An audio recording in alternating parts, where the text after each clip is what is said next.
மீண்டும் அமைச்சரவை மாற்றமா எனக்கே தெரியாது என்கிறார் பிரதமர். மஇகாவின் தேசிய தலைவர் பதவிக்கால வரம்புகளை அகற்ற ஸ்லாங்கூர் மாநாட்டில் தீர்மானம். ஆகஸ்ட் 30 போர்ட் டிக்சன் அறிவு திருக்கோயிலில் மனைவி நல வேட்பு நாள், தம்பதிகள் கலந்து கொள்ள அழைப்பு. ஜப்பானில் தரையிறங்கிய சிங்கப்பூர் விமானத்திலிருந்து புகை, நரிதா விமான ஓடுபாதை மூடப்பட்டது. அலூர் காஜாவில் தலையில்லாமல் கண்டெடுக்கப்பட்ட சடலம் 7 மாதங்களாக காணாமல் போன ஆசிரியருடையது.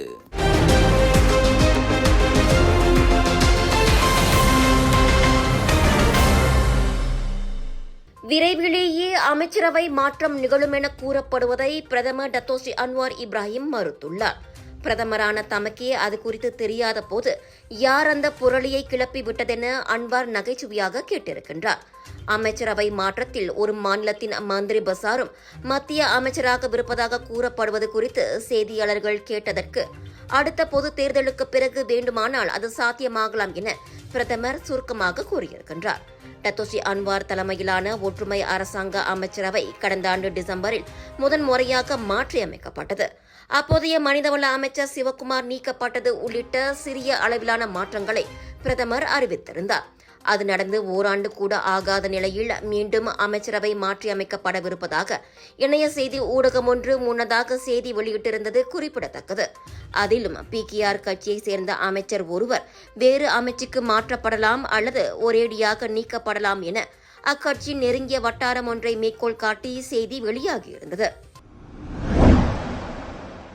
மஇகாவின் நீண்டகால வளர்ச்சி, காலத்துக்கு ஏற்ற சீரமைப்பு முயற்சிகளை செயல்படுத்துவதற்கும் மற்றும் தொடர் முன்னேற்றத்திற்கான இலக்கை அடைவதற்கும் கட்சியின் தேசிய தலைவரின் 3 தவணை பதவிக்கால வரம்பு ஒரு தடையாக உள்ளது.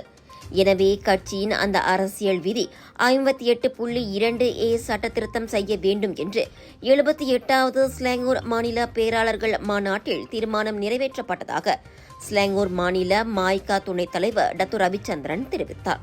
தற்போதைய மஇகாவின் தேசிய தலைவர் தான்ஸ்ரீ விக்னேஸ்வரன் கட்சியின் கொள்கைகள் மற்றும் நோக்கங்களில் மிக திறமையானவர்.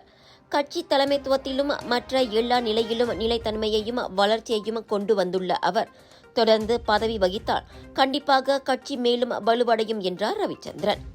இந்த தீர்மானத்துடன் மற்ற தீர்மானங்கள் குறித்தும் அவர் இவ்வாறு கூறினார். இந்த மஇகாவின் 78வது ஸ்லாங்கூர் மாநில உடைய பேராளர் மாநாட்டில் 4 தீர்மானங்களை நாங்கள் முன்மொழிந்திருக்கின்றோம். முதல் தீர்மானம், கட்சியினுடைய தேசிய தலைவர்களையும் துணைத் தலைவர்களையும் ஏகமனதாக தேர்வு செய்தமைக்கு மாநில மஇகா அவர்களுக்கு பாராட்டுகளை சொல்லிக் கொள்ள விரும்புகின்றது.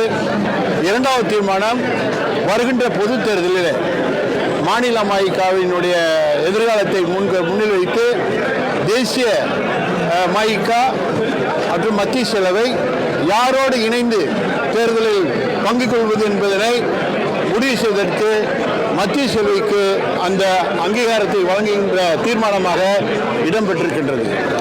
3வது தீர்மானம், மஇகா நடைமுறை இருக்கின்ற 58.2 இந்த சரத்தை மறுசீரமைப்பு செய்ய வேண்டும் என்ற பரிந்துரையை இந்த மாநில மஇகாவின் வாயிலாக தேசிய தலைவருக்கு, தேசிய துணைத் தலைவராகிய தீர்மானக்குழு தலைவர் டத்தோஸ்ரீ சரவணனிடமும் மத்திய செயலரிடமும் நாங்கள் இந்த பரிந்துரை செய்திருக்கின்றோம்.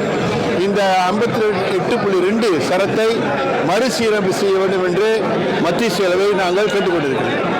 இதனிடையே நேற்று ஸ்லாங்கூர் மாநில மஇகா தலைவராக டத்தோ சங்கர் ஐயங்கர் நியமிக்கப்பட்டுள்ளார். கட்சியில் அடுத்த தலைமுறையினர் பொறுப்புக்கு வர வேண்டும் என்பது தேசிய தலைவர் தான்ஸ்ரீ விக்னேஸ்வரனின் இலக்காகும். அதன் அடிப்படையில் முன்னாள் ஸ்லாங்கூர் மாநில மஇகா தலைவர் MV ராஜாவுக்கு பாராட்டை தெரிவித்து புதிய தலைவராக டத்தோ சங்கரை மஇகாவின் தேசிய துணைத் தலைவர் டத்தோஸ்ரீ சரவணன் அறிவித்தார். இந்த மாநாட்டின் வாயிலாக இருக்கின்ற ஸ்லாங்கூர் மாநில தலைவர்கள் ஒரு புதிய புத்தெழுச்சியை பெற்றிருக்கின்றார்கள். அதே நேரத்தில் 2 தவணைகள் மாநில தலைவராக சேவையாற்றிய MV ராஜா அவர்களுக்கு கட்சியினுடைய தேசிய தலைவர் சார்பிலும் மத்திய செயலர் சார்பிலும் மனமார்ந்த நன்றியை தெரிவித்துக் கொள்கின்றேன். புதிய தலைவராக பொறுப்பேற்றிருக்கின்ற கோத்தராஜா நாடாளுமன்றத்துடைய தொகுதிக்கான தலைவர் சங்கர் ஐயங்கார் நிச்சயமாக இன்னும் மிகச்சிறந்த தலைமைத்துவத்தை வழங்குவார் என்று எதிர்பார்க்கின்றோம். வருகின்ற 3 ஆண்டுகள் நமக்கு சவால் மிகுந்த ஆண்டுகள். ஆகிய புதிய பொறுப்பேற்றிருக்கின்ற பொறுப்பாளர்கள் திரு சங்கர் ஐயங்கார் தலைமையில் மிகச் சிறப்பாக செயலாற்றுவதை கட்சி எதிர்பார்க்கின்றது. புதிய தலைவராக பதவியேற்ற டத்தோ சங்கர் ஐயங்கர் ஸ்லாங்கூர் மாநிலத்தை சிறப்பான முறையில் பல நடவடிக்கைகள் மூலம் வழிநடத்துவேன் என கூறினார். முதலாக நான் தன் ஸ்ரீ எஸ்.ஐ. விக்னேஸ்வரனுக்கு ரொம்ப நன்றி தெரிவித்துக் கொள்கிறேன். ஏன்னா அவர் இந்த நம்பிக்கை ஸ்லாங்கூர் மாநிலத்தை ஒரு நல்ல இடத்துக்கு எடுத்துகிட்டு போனோடனே அவர் நம்புகிறாரு. அதுக்கு ஒரு இளைஞர் தான் ஒரு நம்பிக்கை கொடுத்துருக்காரு. கண்டிப்பாக அவர் திட்டம் என்னென்ன திட்டம் இருக்குன்னு அவர் துணைத் தலைவர் சொல்லிட்டாரு, தேசிய துணைத் தலைவர். அதே வகையில் என் சக்திக்கு இந்த மாநிலத்துக்கு மைக்கா மாநிலத்துக்கு கண்டிப்பாக நான் அவருக்கு ஒரு தூணா நின்று நான் அவருக்கு எந்த அவர் திட்டத்திலெல்லாம் இந்த மாநிலத்தை செஞ்சு வைப்பேன். அதுக்கு அவருக்கு ஒரு நன்றி தெரிவித்துக் கொள்கிறேன். அதே வகையில் 22 தொகுதி இருக்குது ஸ்லாங்கூரில். இந்த 22 தொகுதி தலைவருக்கு நன்றி தெரிவித்துக் கொள்கிறேன். கண்டிப்பாக நான் அவங்களுக்கு என்னென்ன பிரச்சனை இருக்கோ தொகுதி அளவில் நான் போய் அவங்களுக்கு உதவி செய்வேன். ஸ்லாங்கூரில் மைக்காக்கு எந்த கட்டடமும் இல்லைன்னு சொல்லியிருந்தார். ஸோ அதே வகையில் அவர்கிட்ட சேர்ந்து ஆலோசனை வாங்கி கண்டிப்பாக என்னோட டேர்ம் இருக்கிற வரைக்கும் எது முடிஞ்ச அளவுக்கு கண்டிப்பாக அந்த திட்டத்துக்கு நான் கண்டிப்பாக அவருக்கு ஒரு நம்பிக்கை கொடுப்பேன். நேற்று அம்பாங்கில் நடைபெற்ற ஸ்லாங்கூர் மாய்காவின் பேராளர்கள் மாநாட்டில் 650க்கும் மேற்பட்ட உறுப்பினர்கள் கலந்து கொண்டனர். மலேசிய வேதாந்திரி ஸ்கை மனவளக்கலை அறக்கட்டளையின் ஏற்பாட்டில் மனைவி நல வேட்பு நாள் விழா வருகின்ற ஆகஸ்ட் 30 நடைபெறவுள்ளது. கணவனுக்காக மனைவிமார்கள் விரதங்கள் கடைபிடிப்பதை பார்த்திருப்போம். ஆனால் மனைவியருக்கு அப்படி ஒரு விரதத்தை கணவர்கள் கடைபிடிப்பதில்லை. அந்த குறையை போக்கும் விதமாக மனைவியை பெருமைப்படுத்தும் வகையில் மனைவி நல வேட்பு நாள் விழா லிங்கி போர்டிக்சன் அறிவு திருக்கோயிலில் வெகு விமரிசையாக நடைபெறவிருக்கிறதாக கூறுகிறார் சிறைத்துறையின் முன்னாள் துணை ஆணையர் அண்ணாதுரை காளிமுத்து. உலக அளவில் பார்த்தோம்னாக்க அன்னையர் தினம், தந்தையர் தினம், ஆசிரியர் தினம், ஏன் காதலர்களுக்கு கூட தினங்கள் கொண்டாடப்பட்டு வருகின்றன. அதனை ஒட்டியே ஒவ்வொரு ஆண்டும் ஆகஸ்ட் 30 மனைவி நல வேட்பு விழா என கொண்டாட வேண்டும் என்று கேட்டுக்கொண்டுள்ளார்கள். அதனை ஒட்டியே மலேசிய வேதாத்ரி ஸ்கை மனவளக்கலை அறக்கட்டளை தனது அறிவுத்திருக்கோயிலான சிரம்பான் அறிவுத்திருக்கோயிலே எதிர்வரும் 30 ஆகஸ்டில் மாலை மணி 6:30 முதல் 8:30 மணி வரை இந்த மனைவி நல வேட்பு விழாவை கொண்டாட உள்ளது. இந்த மனைவி நல வேட்பு விழாவில் என்ன நடக்கும்னு பார்த்தீங்கன்னாக்க கணவன் மனைவியிலேயே உயிர் காந்த பரிமாற்றம் நடைபெறும். கணவன்மார்கள் மனைவிக்கு மல்லிகைப்பூ கொடுப்பார்கள், மனைவிமார்கள் கணவர்களுக்கு கனிகள் கொடுப்பார்கள். இதன் வழி குடும்பத்திலே ஒரு நல்ல இணக்க உணர்வு ஏற்படும். இவ்விழாவில் புதிதாக திருமணமான தம்பதிகள், முதிய தம்பதிகள் என அனைவரும் பங்கேற்கலாம். மனைவியை கௌரவிக்கும் விதமாக மட்டுமின்றி கணவன் மனைவி உறவு மேம்படும் நோக்கில் நடைபெறவுள்ள இவ்விழாவில் பங்கேற்க விரும்பும் தம்பதிகள் திரையில் காணும் கூகுள் படிவத்தில் முன்பதிவு செய்யுங்கள். ஜப்பானின் டோக்கியோ அருகிலுள்ள நரிதா விமான நிலையத்தில் தர இறங்கிய சிங்கப்பூர் ஏர்லைன்ஸ் விமானத்தின் இடப்பக்க இயந்திரத்திலிருந்து வெள்ளை புகை கிளம்பியதால் அங்கு பரபரப்பு ஏற்பட்டது. எனினும் அதில் பயணிகள் எவரும் காயமடையவில்லை என தீயணைப்பு மீட்புத்துறை உறுதிப்படுத்தியது. 276 பயணிகள் மற்றும் பணியாளர்களுடன் தரையிறங்கிய போது அந்த போயிங் 787 ரக விமானத்தில் கோளாறு ஏற்பட்டிருக்கலாம் என விமான நிலைய தரப்பு கூறியுள்ளது. விமான ஓடு பாதையில் டயரின் சிதைந்த பாகங்கள் கண்டெடுக்கப்பட்டன. இதையடுத்து அவ்விமானம் தரையிறங்கிய ஓடு பாதை இன்று காலை 7:40 மணியிலிருந்து சுமார் 50 நிமிடங்களுக்கு மூடப்பட்டது.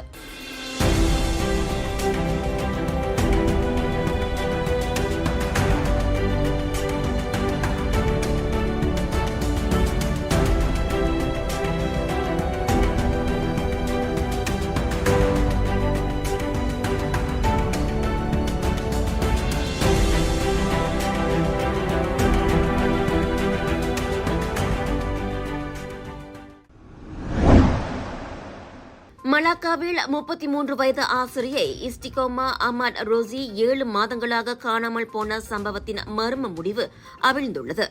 புலாவ் சபாங் கம்போங் ரிமவ் அருகேயுள்ள ஜலான் அலூர் கஜா தம்பின் சாலையோர கால்வாய் குப்பை தொட்டியில் தலையில்லாமல் கண்டெடுக்கப்பட்ட பெண்ணின் சடலமே இஸ்டிகோமா என போலீஸ் உறுதி செய்துள்ளது. ஆகஸ்ட் 2ஆம் தேதி புகிட் அம்மான் குற்றப்புலனாய்வுத்துறை நடத்திய மரபணு பரிசோதனையில் அது உறுதி செய்யப்பட்டதாக அலூர் கஜா மாவட்ட போலீஸ் தலைவர் அஷாரி அபுசாமா தெரிவித்தார். 3 பிள்ளைகளுக்கு தாயான இஸ்டிகோமா 2023 டிசம்பர் 26ஆம் தேதி ஜோஹர் பாசிர் கூடாங்கில் காணாமல் போனதாக அறிவிக்கப்பட்டது. அச்சடலமோ கடந்த ஆண்டு டிசம்பர் 31ஆம் தேதி அலூர் காஜாவில் கண்டெடுக்கப்பட்டது. அச்சம்பவம் தொடர்பில் பேராக் செமோரில் முன்னதாக 36-37 வயது கணவன் மனைவி கைதாகி தடுத்து வைக்கப்பட்டனர். அந்த சந்தேக நபர்களிடம் மேற்கொள்ளப்பட்ட தொடர் விசாரணையின் பலனாக இஸ்டிகோமாவின் மண்டை ஓடு, கைவிரல் எலும்புகள் உள்ளிட்ட எஞ்சிய உடல் பாகங்கள் அவரது சடலம் கண்டெடுக்கப்பட்ட இடத்திலிருந்து 6 கிலோமீட்டர் தொலைவில் கண்டெடுக்கப்பட்டன. இவ்வேளையில் சந்தேக நபரான ஆடவரின் தடுப்பு காவல் மேலும் 7 நாட்களுக்கு நீட்டிக்கப்பட்டுள்ள நிலையில் அவரின் மனைவிக்கும் அச்சம்பவத்திற்கும் சம்பந்தமில்லை என கூறி போலீஸ் அவரை விடுவித்தது.